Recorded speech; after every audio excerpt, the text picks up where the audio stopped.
Oi, pessoal, tudo bem com vocês? Então, como a última aula que eu dei para vocês deu muito problema, eu decidi fazer uma videoaula sobre o assunto da aula para ficar mais fácil e mais rápido também para vocês assistirem no canal do YouTube do cursinho e também no meu canal pessoal, que eu irei postar.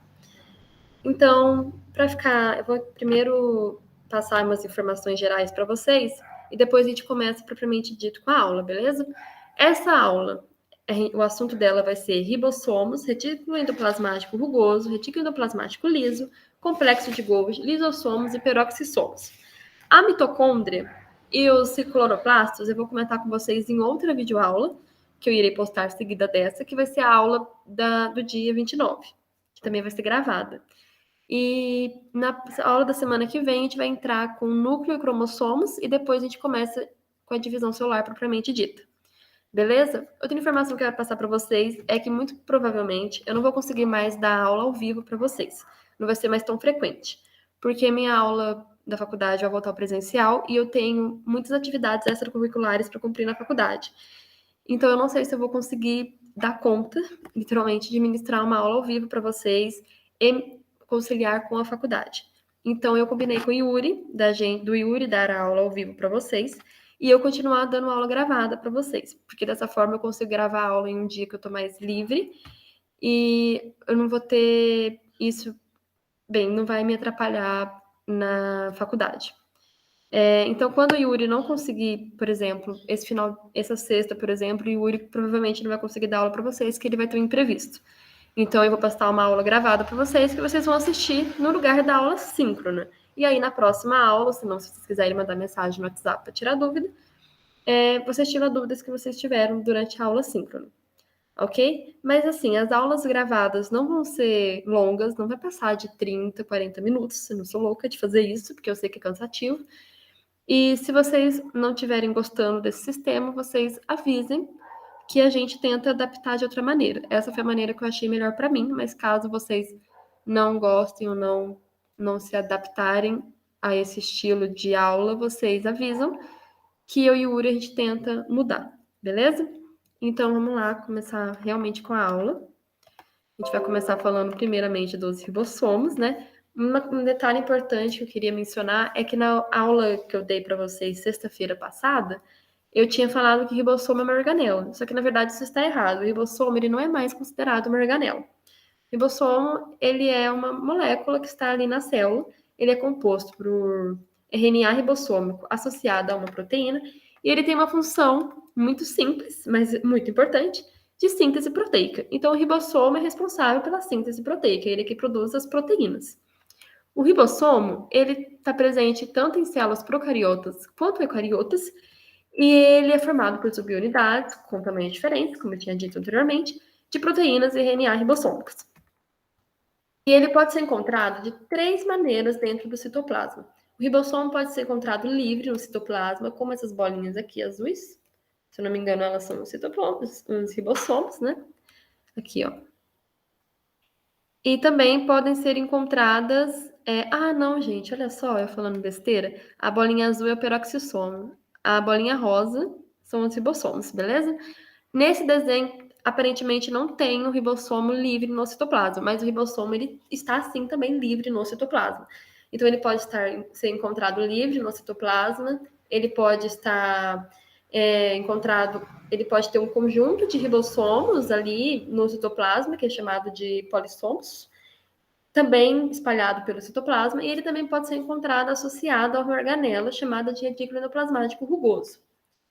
Mas qual que é a diferença da função do ribossomo que está livre do citoplasma com o ribossomo que está associado ao retículo endoplasmático rugoso? A diferença é bem simples, né? O ribossomo que está presente solto no citoplasma, ele tem a função de fazer síntese proteica para sintetizar proteínas que vão ser usadas pela própria célula. Já o ribossomo que está associado ao retículo endoplasmático rugoso tem a função de produzir proteínas que vão ser secretadas para fora da célula. Essa é a diferença entre os dois, entre o ribossomo que está livre no citoplasma e o ribossomo que está associado ao retículo endoplasmático rugoso. Então, como eu já disse, eles são responsáveis pela síntese proteica e eles se originam no nucleolo. Agora a gente vai falar sobre os retículos endoplasmáticos. O retículo endoplasmático ele é um sistema de sacos achatados limitados por membranas lipoproteicas. Beleza, até aí tudo bem, essa é só essa parte estrutural. O retículo endoplasmático ele pode ser tanto liso quanto rugoso. O retículo endoplasmático rugoso ele está associado com ribossomos na sua membrana plasmática.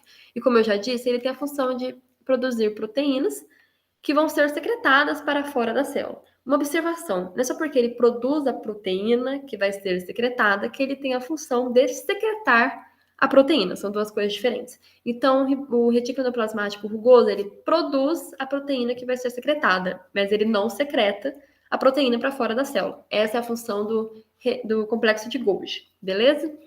Então, o retículo endoplasmático rugoso produz proteínas que vão ser secretadas, e ele é encontrado aqui nessa região periférica do núcleo. Por que o retículo endoplasmático rugoso sempre está presente perto do núcleo? Porque para a gente sintetizar uma proteína, a gente precisa de informação genética. A informação genética, ela vem do RNA mensageiro, né, no caso do retículo endoplasmático rugoso, e ela manda a informação genética, o RNA mensageiro manda a informação genética para o ribossomo para ele produzir a proteína. E onde que fica a informação genética? Onde que está o DNA? O DNA está presente aonde, né? No núcleo. Então faz sentido o ribossomo, o retículo endoplasmático rugoso estar perto do núcleo, ok? Essas são a função aqui geral do retículo endoplasmático rugoso. E agora a gente vai falar um pouco sobre o retículo endoplasmático. Ah, isso, eu estava esquecendo aqui de comentar uma coisa, né? Como o retículo endoplasmático rugoso tem essa função de produzir proteínas que vão ser secretadas para fora da célula, as células que estão presentes em, vamos lá, vamos pensar, glândulas, a glândula lacrimal, ela é rica em retículo endoplasmático rugoso.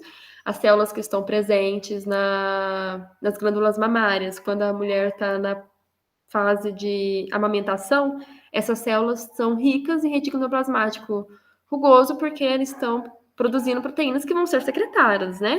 Secretadas, no caso, o leite materno. Então, isso é importante de se atentar, que o retículo endoplasmático rugoso, ele está presente em todas as células, mas ele está com muita concentração, muito bem desenvolvido em células que têm a função de secretar. Beleza? Beleza, né? Agora a gente vai falar um pouco sobre o retículo endoplasmático liso. Retículo endoplasmático liso, a diferença principal entre o liso com o rugoso é o fato dele não ter ribossomos associados à sua membrana. O retículo endoplasmático liso, obviamente, por não ter ribossomos associados à sua membrana, ele tem a função de... Quer dizer, ele não tem a função de secretar, de produzir proteínas, certo? Porque ele não tem ribossomos. Ele tem uma função de sintetizar lipídios e ele é responsável também pela desintoxicação celular. Bem, mas espera aí, né? Vamos separar aqui os tópicos. Vamos primeiro falar sobre a síntese de lipídios. O retículo endoplasmático liso tem a função de sintetizar lipídios. E para que isso é importante? A gente tem no nosso corpo os famosos hormônios esteroides, que são a progesterona, a testosterona, e esses hormônios são, a sua base, ela é composta por lipídios. Então, o retículo endoplasmático liso tem uma função muito importante na produção de hormônios esteroides. É apenas um exemplo para vocês associarem, né? Mas, no geral, o retículo endoplasmático liso tem a função de sintetizar lipídios.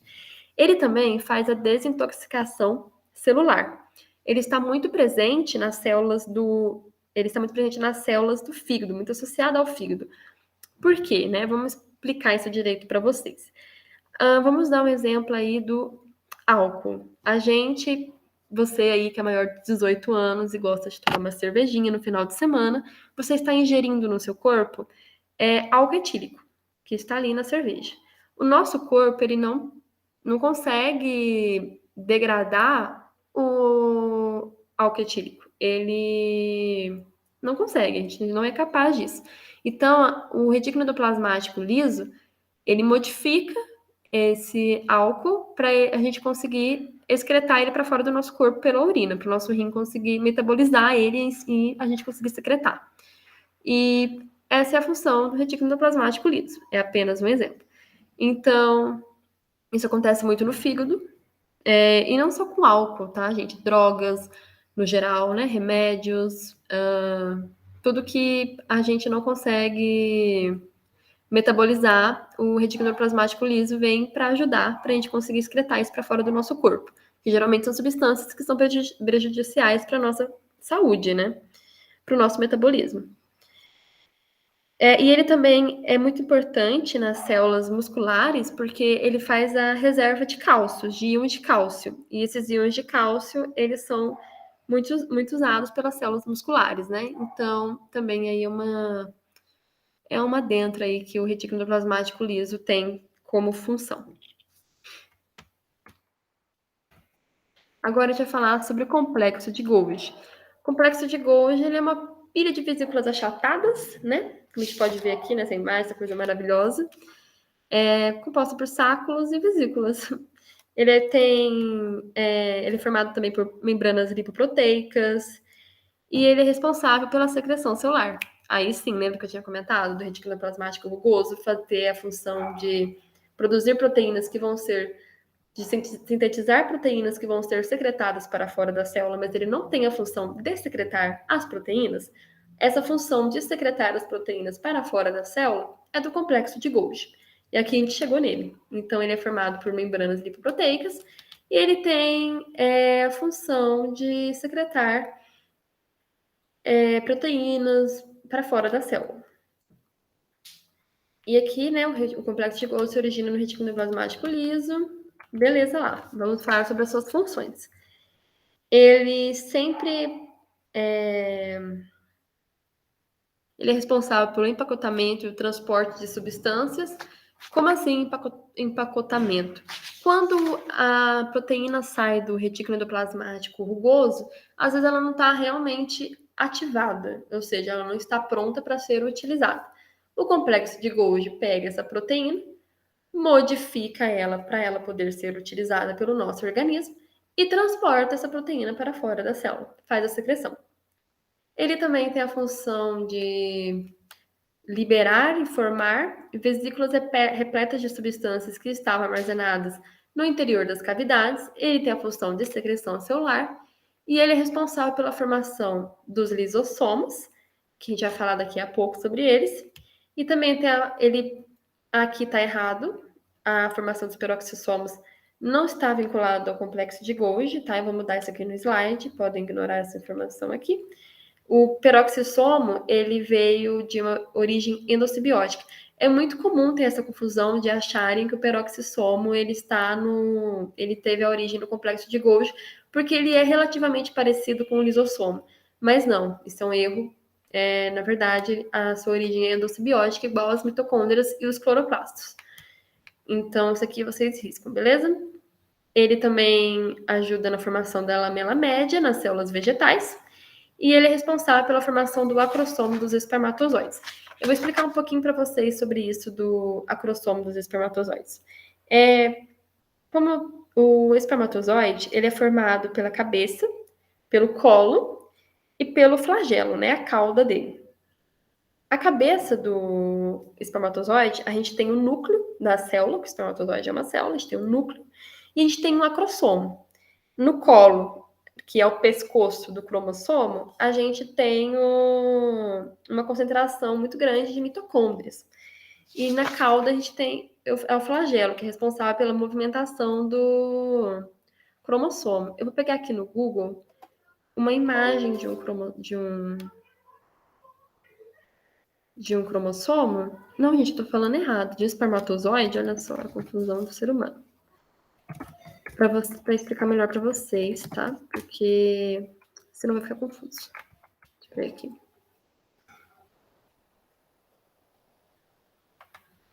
Pode ser essa aqui, tanto essa quanto a outra. Também dá. Um minutinho, pessoal. Vamos lá.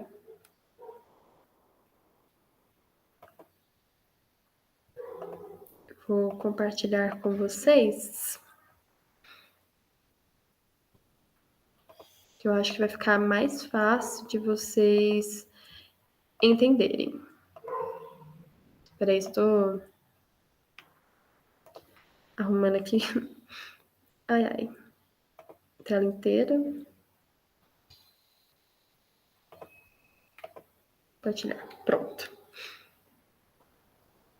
Aí, tô compartilhando. Então, vamos lá. Aqui a gente tem o espermatozoide, né? Aqui, como eu tinha dito, a gente tem a cabeça do espermatozoide, onde está encontrado o núcleo e o acrossomo. A gente também tem centríolos aqui. Aqui a gente tem o colo, que é o pescoço. Colo é meio que sinônimo de pescoço, né? Torcicolo, né? Pescoço. Então é o colo do espermatozoide. Ele é muito cheio de mitocôndrias, uma concentração muito grande de mitocôndrias nesse colo aqui do espermatozoide. E ele também tem um flagelo, que é responsável pela movimentação do espermatozoide. Eu não sei se vocês lembram, mas eu tinha comentado na aula que eu dei na sexta-feira a função da mitocôndria, né? E a função da mitocôndria qual que é? Produzir energia para a célula, certo? Então, por que tem um monte de mitocôndrias aqui no colo? Porque o espermatozoide ele precisa de energia para movimentar esse flagelo, certo? Então faz sentido ter uma grande concentração de mitocôndrias aqui. E aqui a gente tem o acrossomo. Mas beleza, por que eu estou explicando isso? Porque eu quero explicar a função do acrossomo. No nosso óvulo, a gente tem uma zona que chama zona pelúcea. E essa zona pelúcea, ela é composta por ácido hilariônico. E o acrossomo, ele tem enzimas que são responsáveis pela degradação desse ácido hilariônico. Então, essa é a função do acrossomo. O acrossomo tem a função de fazer um buraco na zona pelúcea e entrar de fato dentro do óvulo.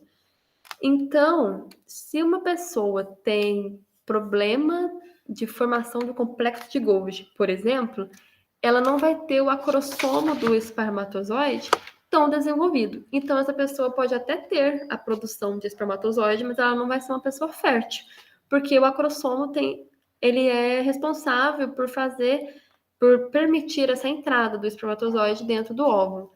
Então, essa função é realmente muito importante. Pronto, agora a gente vem para cá. Opa! Aí, continuando, agora a gente vai falar um pouco sobre os lisossomos, né? Os lisossomos, como eu disse, eles são produzidos no complexo de Golgi e eles têm a função de fazer digestão celular. Então, essa é a função geral do lisossomo, ele é responsável pela digestão celular. E ele é produzido ali no complexo de Golgi, né? Como que exatamente isso acontece? O retículo endoplasmático rugoso, ele produz enzimas. Enzima é proteína, mas a enzima tem a função de degradar as coisas, ok? Mas toda enzima é uma proteína, uma coisa assim, uma regra básica que a gente sempre tem que pensar é que todas as enzimas são proteínas, mas nem toda proteína é uma enzima. Então, o retículo endoplasmático rugoso produz essas enzimas digestivas. Produziu. Aí ele soltou lá no citoplasma. E aí essas enzimas digestivas vão para o complexo de Golgi, aonde ele forma uma vesícula, e na hora que ele formou essa vesícula, encapando, né, as enzimas digestivas produzidas no retículo endoplasmático rugoso, é que forma o lisossomo. Ah, mas será que se tiver essas enzimas digestivas soltas na célula, ela não vai degradar, digerir a célula inteira? Não, não vai, porque essas enzimas, para elas ativarem, elas precisam estar dentro de um pH ideal. E o pH do citoplasma da célula é 7. E o pH que o lisossomo tem que ter é um pH ácido. Então tem que ser 3, tem que ser 4, 2. Então, para essas enzimas serem ativadas, elas têm que estar no pH ácido. Então, elas só vão ser ativadas quando elas forem para o complexo de Golgi, o complexo de Golgi encapar elas. Beleza? Uma coisa interessante também é como que o lisossomo consegue criar um meio ácido dentro dele. ele traz para dentro dele hidrogênio e ele traz para dentro dele ácido clorídrico, né, que está ali no citoplasma. Então, ele pega o ácido clorídrico e traz para dentro dele, aí ele faz esse pH ácido dentro dele. Beleza, lisossomo formado, e agora? Bem, vamos dar uma rápida revisão aqui em fagocitose e pinocitose? Vamos, né? Como o Yuri comentou em alguma aula aí, que eu não lembro qual aula que foi exatamente, mas ele comentou sobre fagocitose e pinocitose. Assim, se eu concordo que tem uma diferença muito grande entre fagocitose e pinocitose, porque fagocitose é quando entra partículas dentro da célula e a pinocitose é quando entra líquido, eu já não sei, porque eu acho que é muito difícil distinguir o que é líquido e o que é solo entrando dentro de uma célula. Mas, no geral, fagocitose é quando entra partículas dentro de uma célula e pinocitose é quando entra líquido. Aí, vamos lá, entrou uma partícula, a célula fez uma fagocitose. E aí, tá lá esse fagossomo com a partícula. Tá lá encapado por uma vesícula, e aí vem o lisossomo, se associa essa vesícula e forma o lisossomo secundário, que é o lisossomo formado depois que ele está associado ao que ele vai digerir. E aí ele faz a digestão autofágica, né? Eu acho que eu comentei aqui, ó. Isso, aí ele faz a digestão... Foi mal, pessoal, errei. Ele faz a digestão heterofágica. O que é a digestão heterofágica? É quando o lisossomo digere partículas que vêm de fora, que são importadas para a célula. Então, é quando ele digere partículas que vêm da fagocitose, que vêm da pinocitose. Aí é uma digestão heterofágica. Essa digestão é feita pelo lisossomo. O lisossomo também pode fazer uma digestão autofágica. A digestão autofágica, ela é a digestão das próprias organelas celulares. Então, vamos supor que a gente tem uma mitocôndria e essa mitocôndria não está mais funcionando direito, ela não está mais cumprindo a sua função, aí a célula, o lisossomo vai lá e faz a digestão dessa mitocôndria. Isso faz com que se mantenha constante a renovação das organelas dentro da célula. E o lisossomo, ele também consegue fazer a autólise. A autólise é um processo de digestão que ocorre o rompimento da membrana do lisossomo, liberando para o citosol as enzimas digestivas já ativadas que destroem toda a célula. A autólise, ela pode ocorrer em vários exemplos de autólise. Uma das mais comuns, né, é a autólise que ocorre nos girinos, porque os girinos, eles têm uma cauda, certo? E os sapos não. Então, como que essa cauda sumiu? Ela não sumiu, não foi mágica, né, gente? Infelizmente não existe magia. Então, ela não sumiu assim, opa, sumiu. Não, aconteceu ali um processo de autólise. Isso aí. Aqui eu coloquei, né? Processo de digestão celular, que ocorre no rompimento da membrana do lisossomo, liberando para o citosol enzimas digestivas que vão destruir a célula.